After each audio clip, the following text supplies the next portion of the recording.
Well, first of all, I want to say welcome to everybody. We are now starting the second webinar that it is in the framework of a series of webinars about dynamic calculation methods for building energy performance assessment, organized by Dynastee and facilitated by INIVE. My name is Maria-Jose Jimenez. I work for CIEMAT in Spain, and I am going to give the first presentation of the webinar that we are celebrating today. First of all, I want to say a few things regarding the practical aspects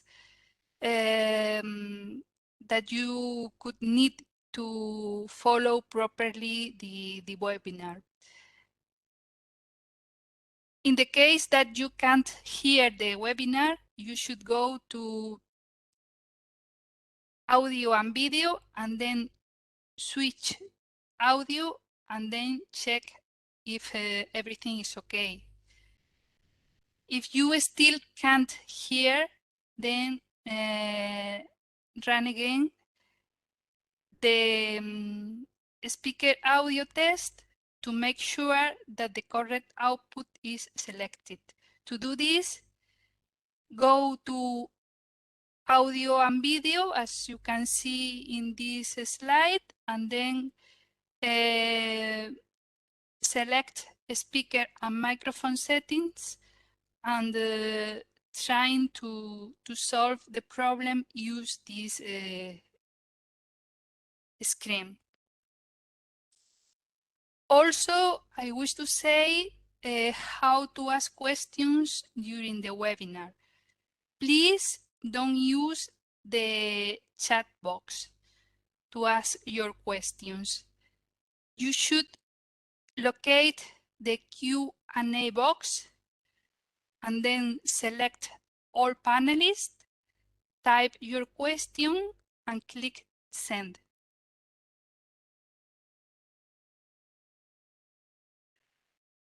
Also, I wish to comment that the question addressed to the speakers during the webinars through the Q&A box will be collected and answered during the last webinar of the series on the 13th of October. Also, after the end of the webinar, you can send questions that you might have through email to Hans Blum to this email address. And finally, I wish to say that the webinar will be recorded and published at the Dynastee webpage in a couple of weeks. Also, you will have there the presentations. So, as I said before, this is organized by Dynastee and facilitated by INIVE. Today's webinar will consist in two presentations. The first one by me, Maria-Jose Jimenez from CIEMAT, as I said before, and the second one by Paul Baker on behalf of Glasgow Caledonian University. Also, I wish to thank our assistant, the people that is helping us with the technical issues, Maria and Valerie. So, going into my presentation, it is about an experiment setup and measurements of the round-robin text box conducted at Plataforma Solar de Almeria, where I work. And I will give an overview of the data that are available, and I am going to go through different aspects that are relevant to the analysis in general. I mean that this is the first steps that should be taken into account for the analysis and should be taken into account for all the approaches for analysis that you will see in the other presentations afterwards and other days. It is important to say that the data that we are describing here will be available on the web page are considered very useful to develop analysis skills in energy performance assessment of buildings.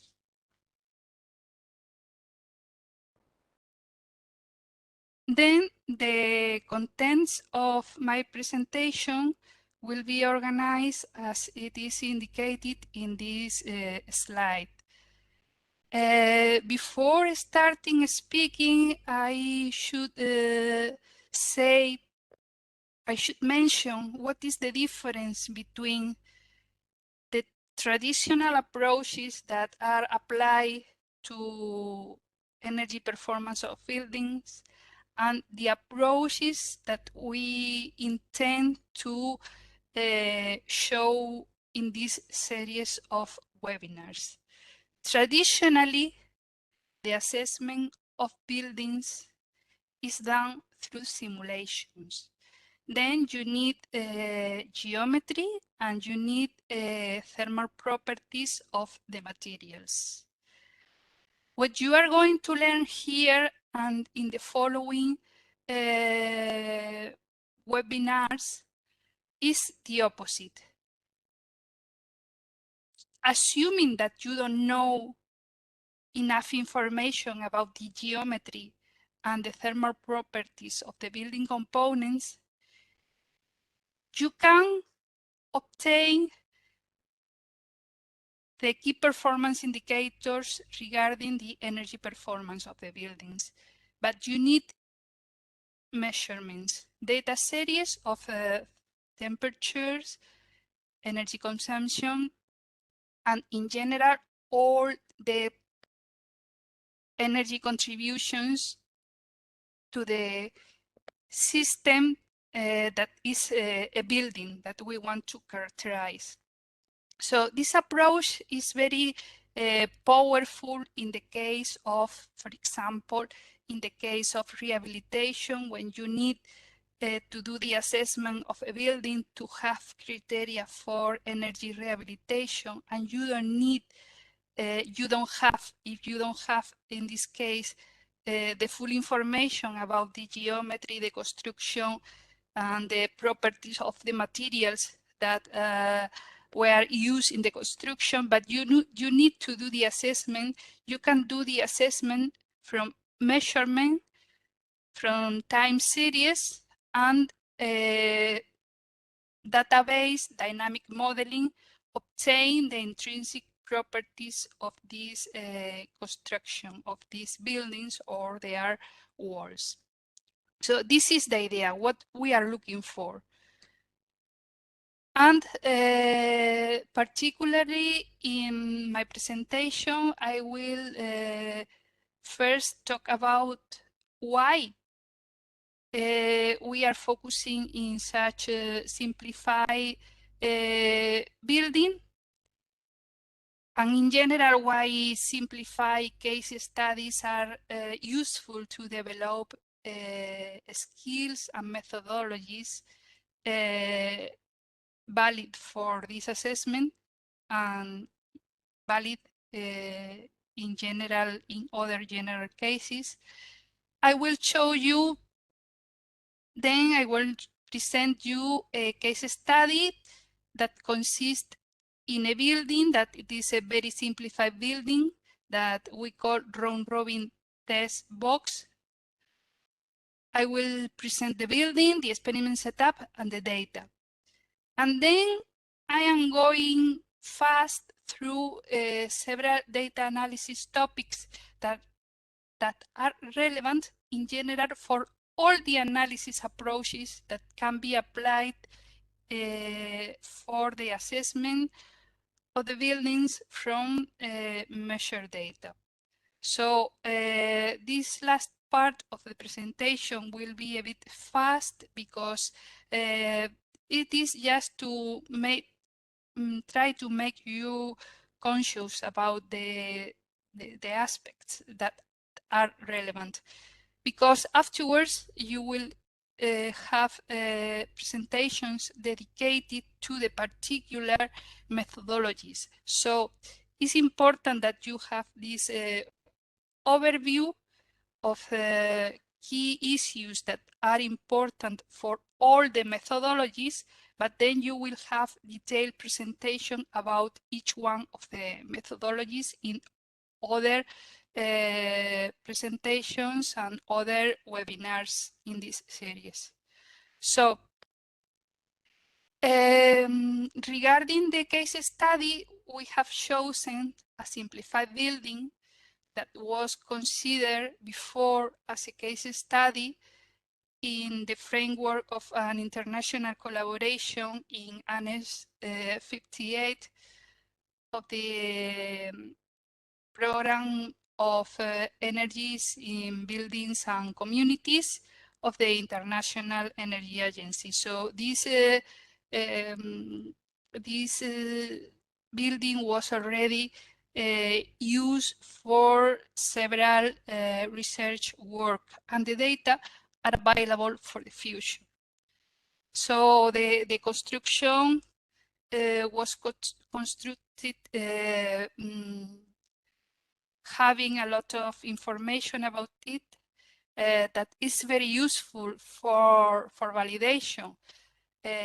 We know all its geometry, all the properties of the materials, but this is useful in our case for training and for validation. But if you want to translate these tools for a real case, usually you don't have so much information about the case. So it's good to consolidate and develop and consolidate your training skills, your skills for data analysis, having all such information. It is also important that we have many data from this construction. We have long data series and different data series that we can use for validation, the skills, and also to check if the conditions of the test are more or less good regarding the analysis. So we consider this data and the setup, a benchmark, is very useful in general for training and also to support development of analysis approaches. Then other issues that we should take into account is that we are dealing with dynamic test campaigns, but usually we are looking for a steady state key performance indicators. So it's very important that the methodologies that we are presenting are capable to extract the key performance indicators in principle, intrinsic characteristics from dynamic test campaigns. So this is a very strong characteristic from this approach. And also, it must be taken into account that the capability to do dynamic analysis is important to obtain these key performance indicators from real life test conditions, because there we have time varying measurements that call for the application of the system identification techniques and time series analysis tools that are the tools that we apply to obtain the key performance indicators from this kind of test. And also, it's important to take into account that the capability to deal with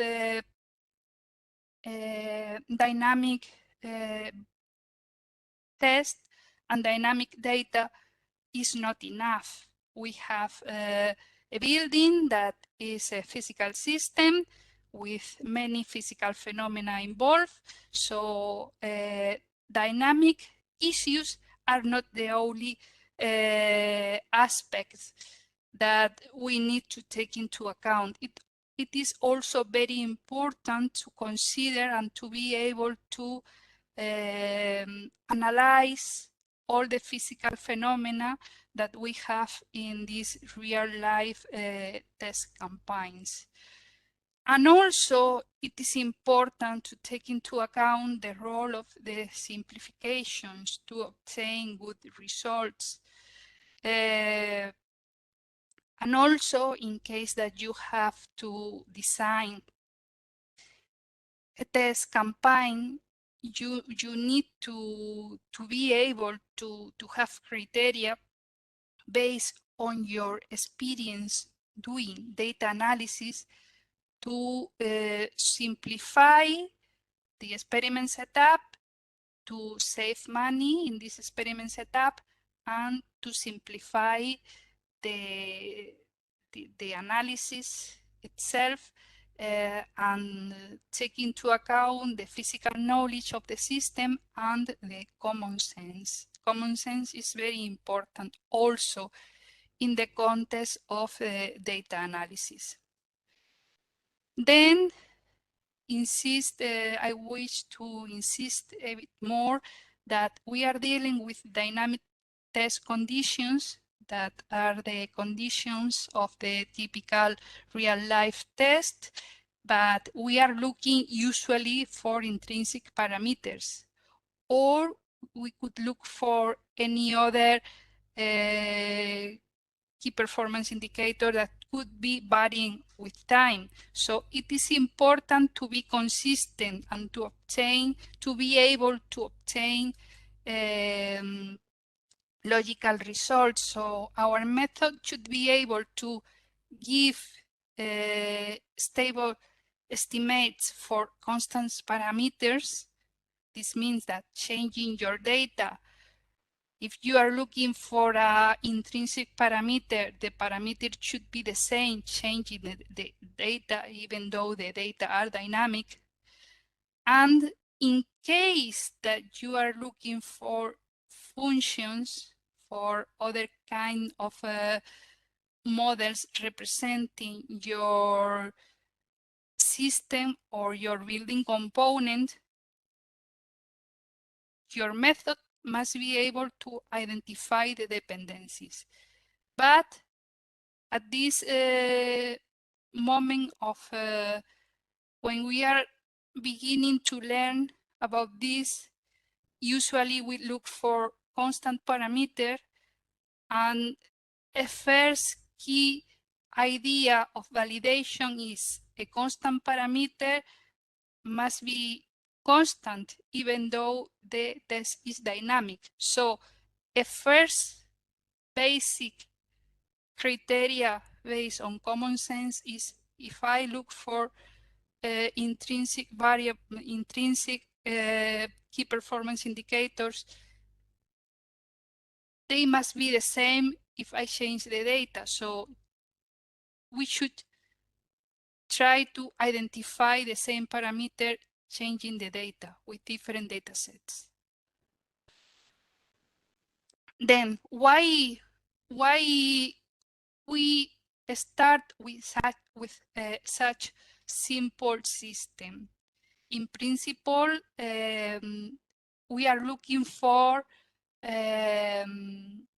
method to be applied to actual buildings, from the building stock that could be necessary to identify and to characterize for give criteria for rehabilitation. But why we start with such simple system?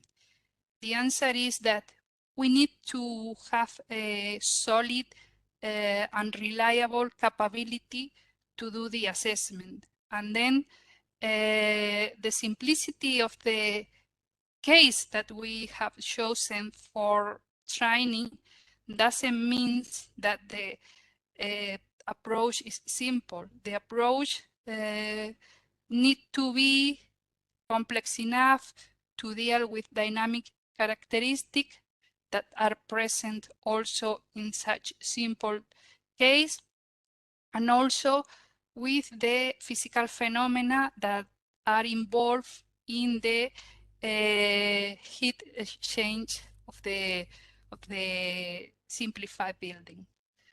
Then the simplicity allows to focus on the different analysis approaches, highlighting the main steps, and also to put the focus on the dynamic characteristic and other complex physical phenomena that happens. Also, it gives us validation criteria. We have previous knowledge about the thermal characteristics that we can use for validation that sometimes is not available in other more realistic cases. And this facilitates to identify wrong results and check your own analysis skills. We will afterwards see that sometimes it's necessary to propose different candidate models based on logical assumptions. So this such simple system facilitate the detection of model that in principle could be considered good candidate, but can give wrong results. Also, it helps you to develop skills in validation strategies and techniques that play an important role in the process of detecting and rejecting wrong results. And finally, the simplicity is very useful to develop awareness regarding the relevance of validation. It helps to acquire skills in identifying and avoid mistakes that conduct to wrong results. It is also useful to know that we have several data sets with a wide variety of test conditions. This is useful to support validation. As I said before, different data sets should give you similar or identical key performance indicator from the building. And also this helps you to develop a skill in detecting optimum or not optimum test conditions, because sometimes even though this is logical, sometimes some data sets are not good to provide good results, accurate results. Then after this introduction, I am going to talk about the round robin test box that that is the building that we have chosen for this exercise. You will have the data available on the Dynastee webpage. This, as I said before, it is a round-robin test experiment conducted in the framework of a collaboration project, international collaboration project. And we consider an scale building. It is 1 cubic meter, and it was tested in different places of Europe. First in Belgium, then Spain, in the south of Spain. And also it was tested in other places in Spain, in the Basque Country, and in France, etc. So we are going to concentrate in the tests that were conducted in Spain, at Plataforma Solar de Almeria. As you can see, it is a very simple building. It has identical walls made of insulation. It is white painted in the exterior. The exterior is white, the interior is black. It has a window with a wooden frame, and it's as simple as you can see. Then the construction is simple, but you have many possibilities of playing and develop analysis skills. All the analysis should be based in energy balance.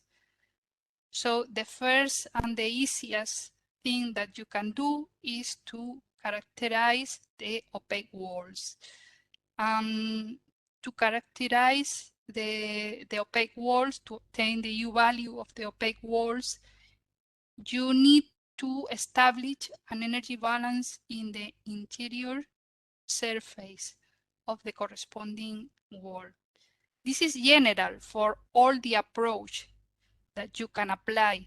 All the approaches that you can apply, if you want to obtain the U value, you should look for implement the energy balance of the interior surface on your analysis approach. So this is fundamental. So it is also recommended to start with such simple energy balance when you are starting to learn these techniques. Start to identify the U value considering a very simple energy balance in the interior surface of a wall, of an individual wall. You can see here as example that even though you have a very simple wall, there are many phenomena that should be considered, and also you should take into account that you are dealing with dynamic data. So this is one example that simplicity of the component doesn't mean simplicity of the analysis, but learning this has a lot of power to be used in other more complicated situations. And if you want to do an analysis a bit more complicated and you want to characterize the whole building envelope, you need to do the energy balance in the interior of the box. So you should do the energy balance in the air confined by the building envelope. You see here that in this picture I have used UA value. This is because this construction is very tight. In principle, air infiltration are negligible. If you go to a real building, you should take into account that probably you need to identify, you are not able to identify the UA value. You are able to identify the heat transfer coefficient because the analysis gives you the possibility to obtain a parameter that includes the U value and also a coefficient that depends on the infiltrations. So in this case, only in this case, and in this presentation, I am talking about of U value because this construction is very tight. But for V in general, we should be talking about heat transfer coefficient because it includes usually the infiltrations. Then going to the experiment setup, first I want to show you where we did the test. You can see here an aerial view of the Plataforma Solar de Almeria where I work in the southeast of Spain. So the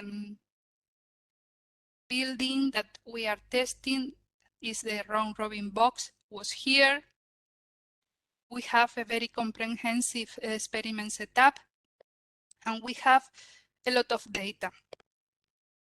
We have all the measurements that we did specifically for the case, and also we have different positions of measurements of meteorological data. As you can see here, very near, we have a meteorological station, and we have here another meteorological station. All this information is useful for us because we are doing validation of the measurements that we are doing in principle in situ near the building that we are testing. Here you see the different measurements that we were doing. It's important to say that we did such a comprehensive experiment setup because we intend to supply the data for research. So the idea is to give a lot of possibilities to the analyst to give the chance to decide what data are more useful and what are the key measurements that are necessary for an accurate assessment. But in principle, the idea is give something that could be used for the analysts as they were designing their own experiment and deciding what, if I were doing this experiment, what would I have measured? So you don't need to do your own measurements, but you have the possibility to choose what are you going to use in your analysis. And you have the possibility to play with different options and evaluate the accuracy and evaluate if increase in the measurements that you are using gives or not improvement in the accuracy of the results. So Going more in detail to the different devices, for example, you see here that we have a pyranometer measuring the global vertical radiation, and also we have a device with additional measurements of solar radiation. This is an example that we want to have simplified method for data analysis. Here you see that you see that we are measuring the solar radiation in different ways. So you see that we have the global vertical, and we have other measurements of solar radiation that you can use to evaluate the capabilities to improve the model or not. It is possible that having so much measurements, you don't improve your model. So this example gives you the possibility to analyze the different possibilities. So you have all these components of the solar radiation. And also, even though it is not in the picture, we have also the north global solar radiation. So you see that the building is facing south. We are measuring the global vertical in the south orientation, but we have also the global vertical in the north orientation. So in this sense, it is very comprehensive, the setup. Regarding the air temperature, it is important, and we have to take care of measuring accurately the air temperature. So in the case of the indoor air temperature, we have used a sensor protected from solar radiation by aluminum cylinders. As you can see in this picture, through the window, we have two sensors to do this measurement. And also you can see here the detail. It's very important to protect the sensor from the incident solar radiation because we want to measure the air. If the solar radiation is incident on the sensor, then the sensor is a solid element that increases its own temperature without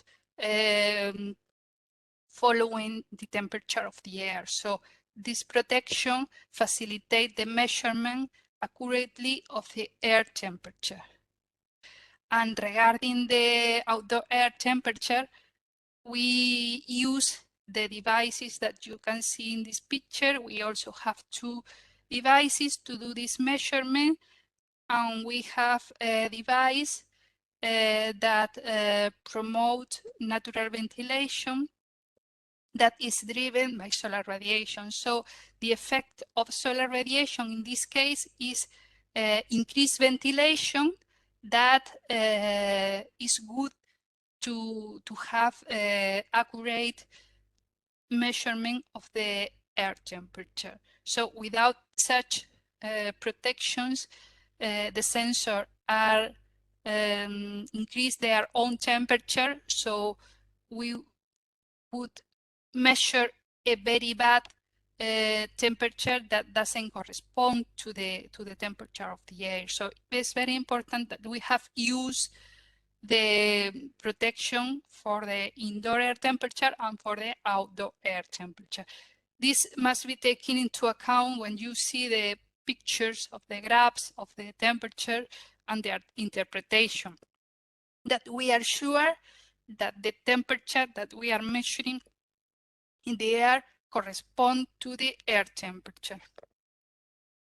Also, we have measurements very detailed of the surface temperature and of the heat flux through each surface. To do this, the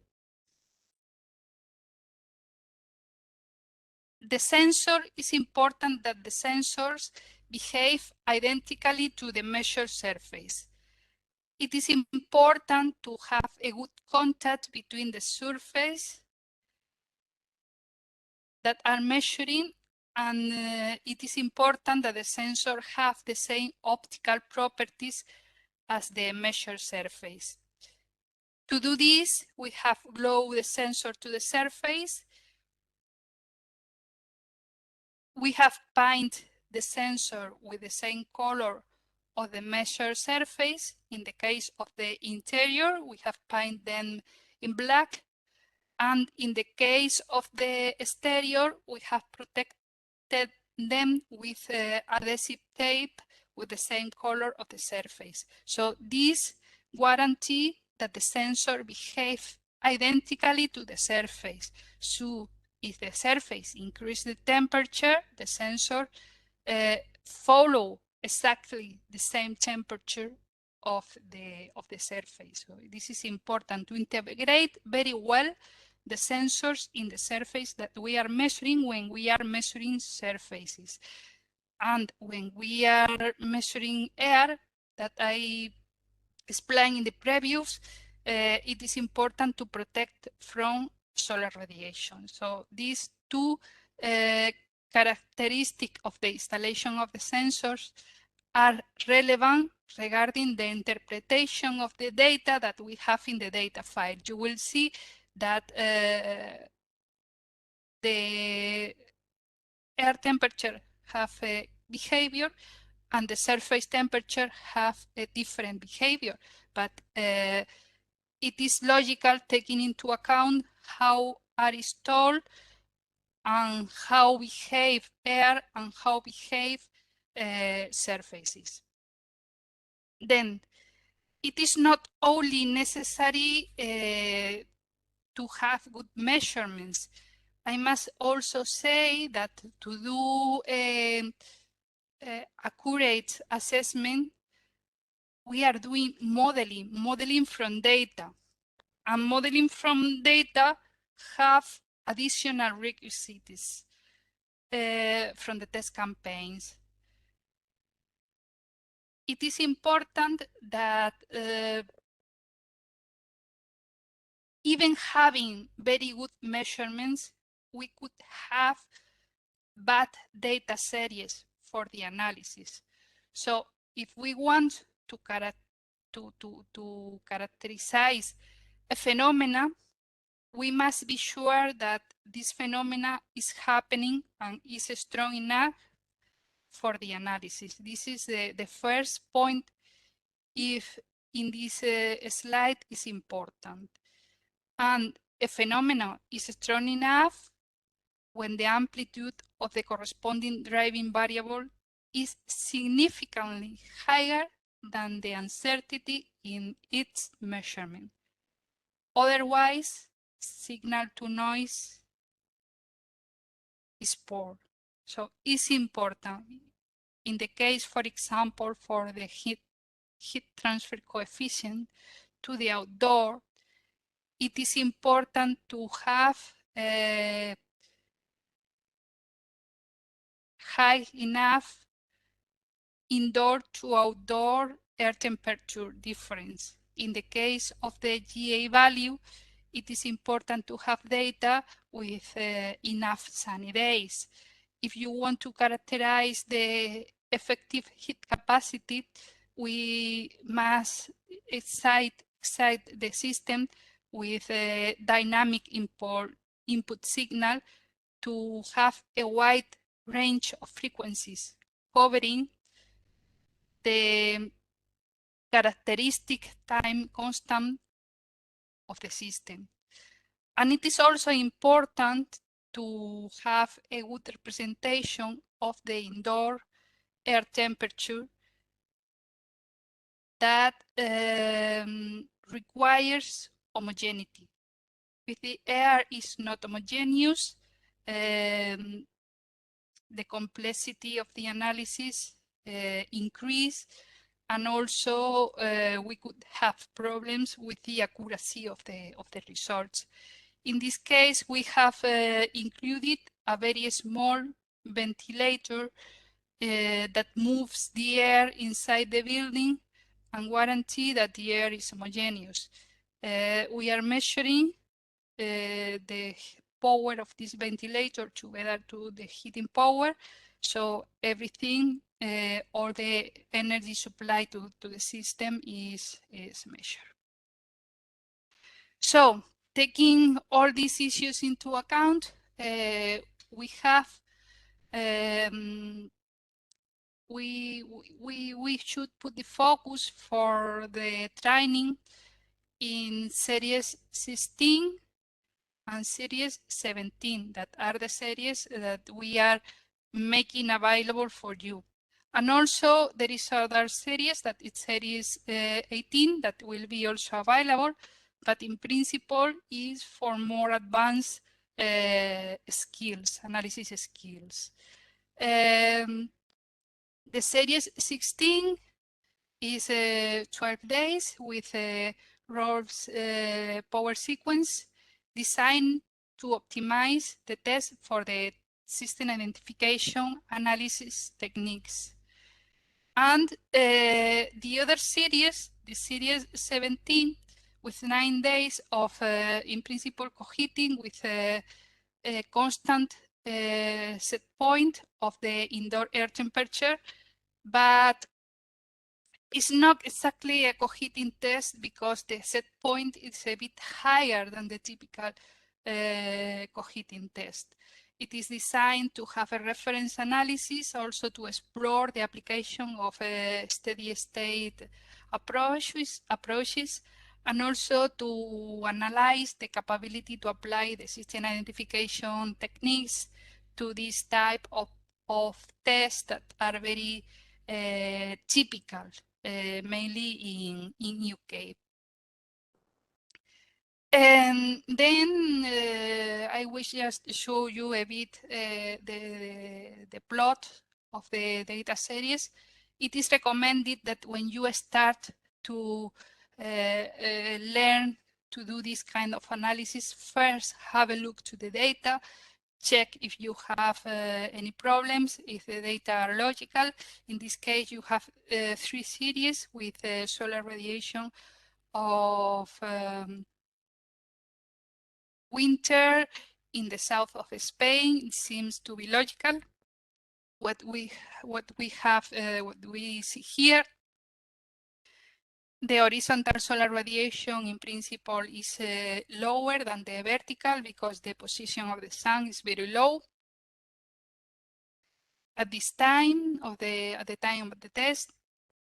Then you have here the main characteristic of the series 16, that is the roll heating power, on-off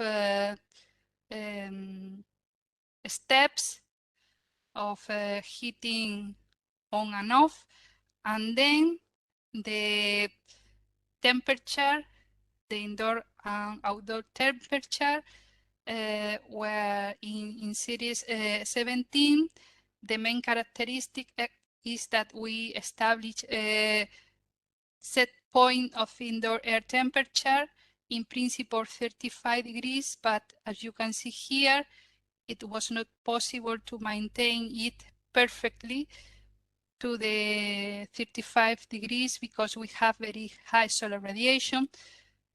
So it's important to know that these peaks are not a perturbation in the sensor, because we have taken care of avoiding perturbation. So it is because the energy balance in the room is increasing because we have very strong solar radiation in this part of Spain. Also, it is recommended that you have a look to the data before doing the analysis.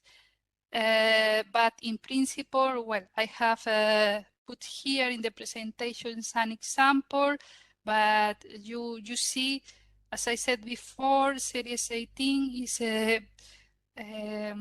made available for more advanced skills in data analysis. As you can see here, the difference between indoor and outdoor air temperature is smaller than in series 17 that increase the difficulty of the analysis. The situation increased the difficulty of the analysis regarding the previous one that have a larger difference.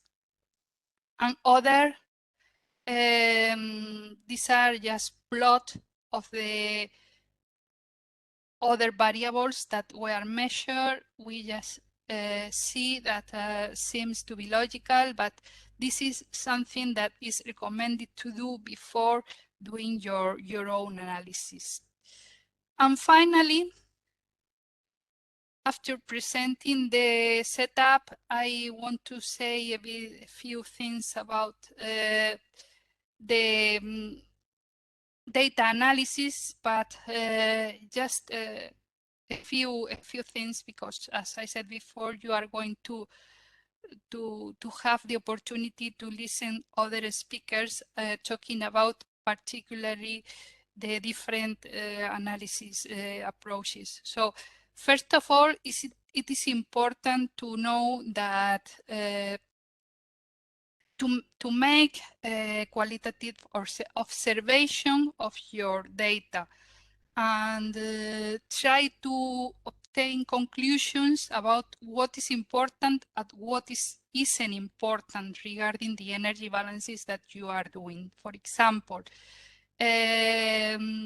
you want to write an energy balance of the contributions to the buildings, but it is important that you discuss in advance, for example, if the solar radiation through the opaque walls is important or it isn't. So doing plots of the different variables that you have measured, you can make conclusions that can help to propose the different candidate models that you need to evaluate to obtain the final results. For example, you can do considerations like this. If you plot the variables and you're trying to explain what is happening, you will see that the temperature in the surface of the floor and the heat flux increase from indoors to outdoors in winter, and in summer it is more homogeneous. This is because you have the solar radiation through the window incident on the floor. So in principle, you could think that starting the analysis with the floor will be easier because it doesn't have solar radiation incident on the outdoors, and it isn't a good idea for beginning because it has the complexity of the solar radiation incident on the interior and making disturbances on these surfaces. So it's a good idea to have a look to the data and try to analyze what is happening with the data before starting to propose candidate models of the approximations for the energy balance, that it is what we need to start to apply the different analysis approaches that you are going to learn. Then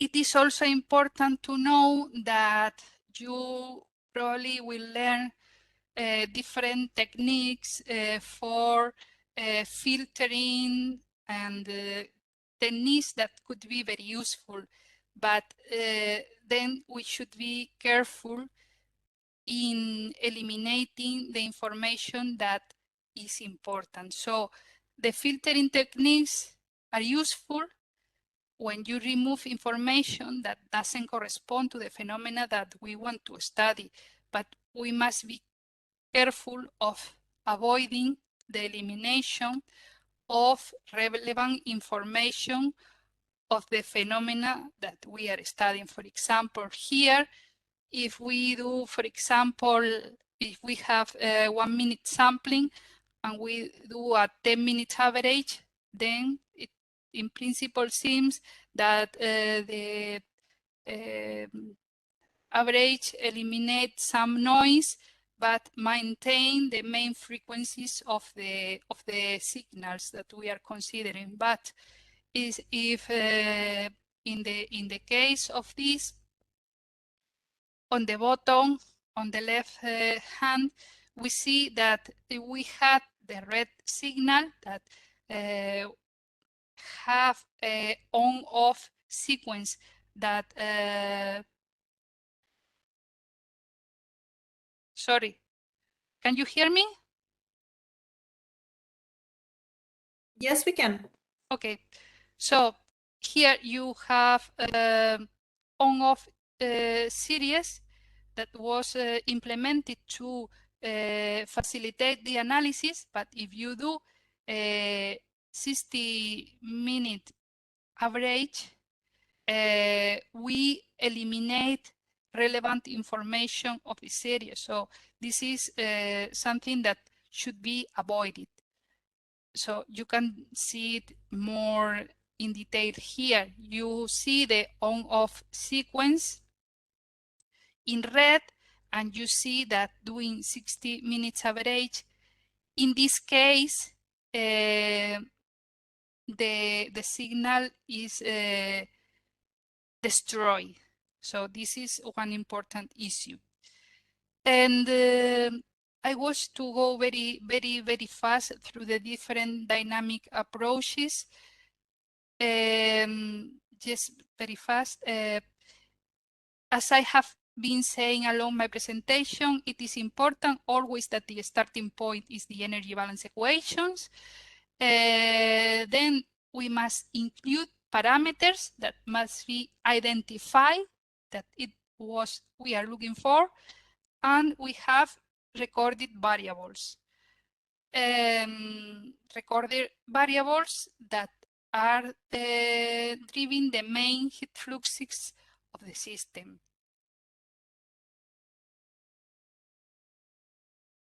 Then it is important to take into account that we should construct candidate models, because we should obtain these parameters. So it is important to know what is the system to which the energy balance will be referred to. Is a volume, is a surface.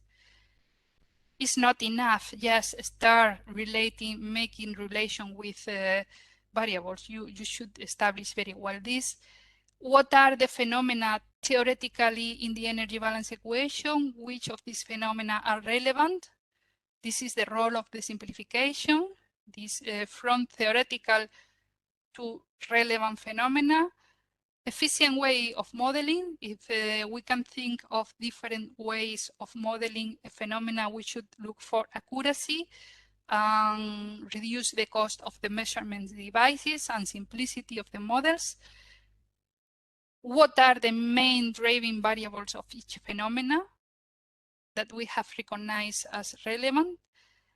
Which variables must be considered as inputs and outputs? Here, as we are dealing with dynamic phenomena, causality is important, and if after a first qualitative analysis we are not able to answer all these questions, then we should propose several candidate models and applicate the validation criteria to choose and decide which one is the best way to obtain the required parameters.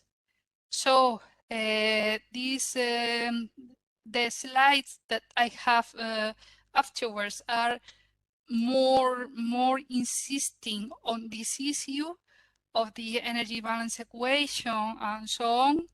So I will skip them, and you can go in detail yourself through these slides and ask questions if you have more about these issues. But in principle, I have included one slide per method that you are going to learn. For example, in the case of RC models, you have one slide with the main issues that you should take into account regarding the energy balance to implement in a RC model and go, for example, to identify the parameters in lore. So this is first to go to the analysis tool. Then in the case of steady state analysis, it's important that steady state in general is only valid when all the physical quantities are time independent. But in this case of real life tests, we have dynamic tests, so energy balance are not the steady state energy balance is not valid on the instantaneous measurement. So you should do a kind of integration that in practice means that you should make averages before applying equations that are equivalent to the steady state energy balance equation. So you could read more about this in these references. Ask me questions if you want to go more in depth on this. And also, I wish to say a bit about the ARCS models that in principle are black box approach, but also need a deep knowledge of the physics to come to obtain characteristic parameters from building or building component. So it is important to do this first discussion and analysis to write the proper equation that give you the possibility to obtain physical parameters, even though you apply an in principle black box approach. Here you can see some references when you can read a bit more about this. And stochastic state space models. Here I highlight the main characteristic and usefulness of this approach, but you will see next Wednesday more about these kind of models, some publications, and also insist in model validation. Model validation is very important. You can apply statistical criteria and physical criteria. Statistical criteria usually based on fit to the data and residual analysis, but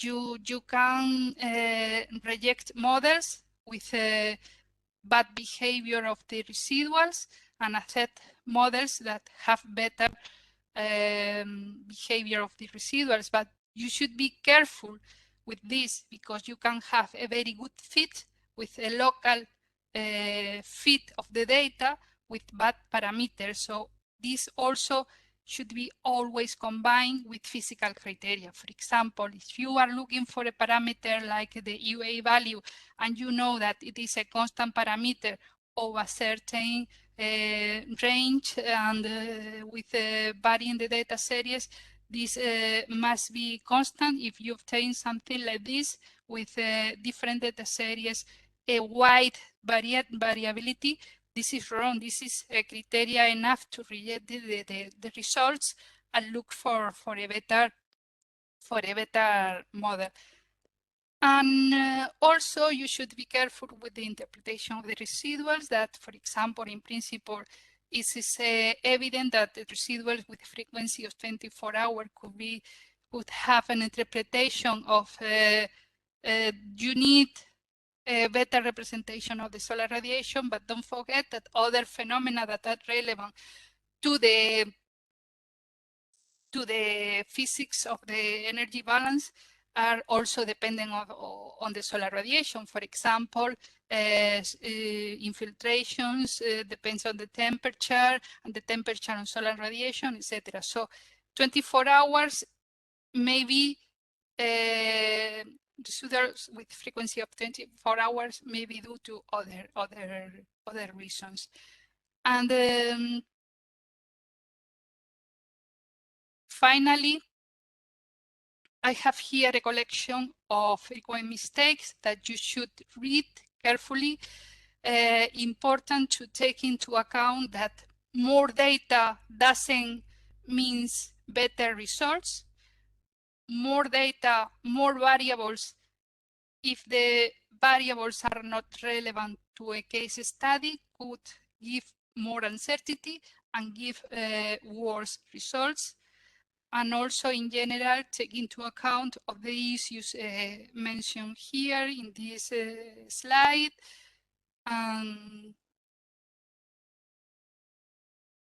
Finally, to mention that where are the mainly my presentation is based on chapter 11 of this reference that you can find in these links, and also where you can find the data of the experiment that I have described that is in this link, and you can play and apply all the approaches that you will see in this series of webinars.